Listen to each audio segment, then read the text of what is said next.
Tonight, millions of Aussies are bracing for Tropical Cyclone Alfred as it tracks towards southeast Queensland and northern New South Wales. The Category 2 storm has forced the closure of schools and airports. Public transport is grinding to a halt and residents have been ordered to stay home. Alfred is expected to make landfall near Brisbane as early as tomorrow night.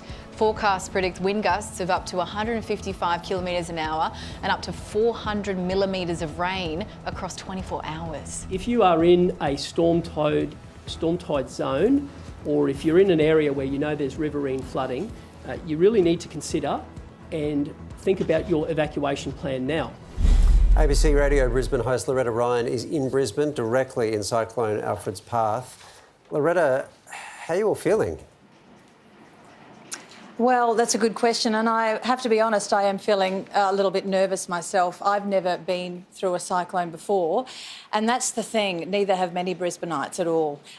We've seen plenty of storms and floods here, but a cyclone is a whole nother ball game. So really the nervous part is you don't really know what to expect. You've heard about the winds before, you've heard about the rain, the noise we're hearing about. I do the breakfast show on ABC Radio Brisbane and we have so many listeners ringing in. Some of them are great because they've lived in North Queensland, so they're telling us what to expect. But that is the scary part, not knowing what will happen when it does hit, which we're thinking will be in the early hours of Friday morning.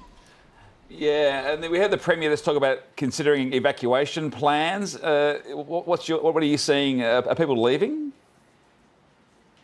Well, people are being door-knocked in some areas. The Brisbane City Council did some modelling and there's about 20,000 homes that are under threat of inundation from flooding.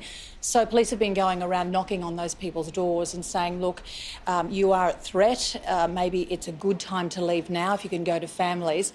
A refuge centre is being set up at the Echo Grounds. Georgie, I know you'd know the Echo Grounds, so that's being set up there. And after the cyclone hits, evacuation centres will be set up for people who maybe can't go back to their homes. We're seeing so much vision of sandbags being made. What else have you seen when it comes to the preparation of the residents? Because as you say, we're not used to this.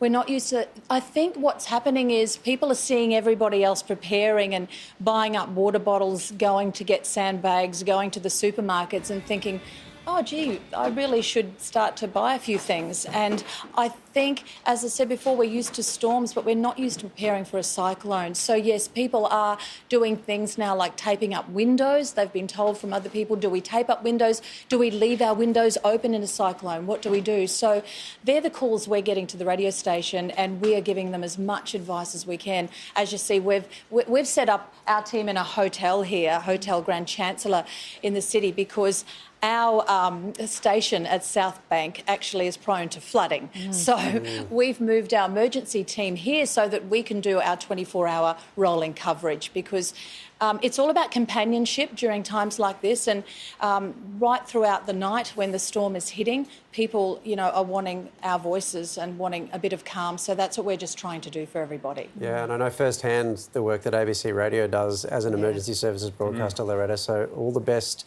with that. Stay safe, and here's hoping you have a studio to go back to. Thank you so much. And we will be also checking in with the acting Gold Coast Mayor for more on Cyclone Alfred a little later on in the show as well.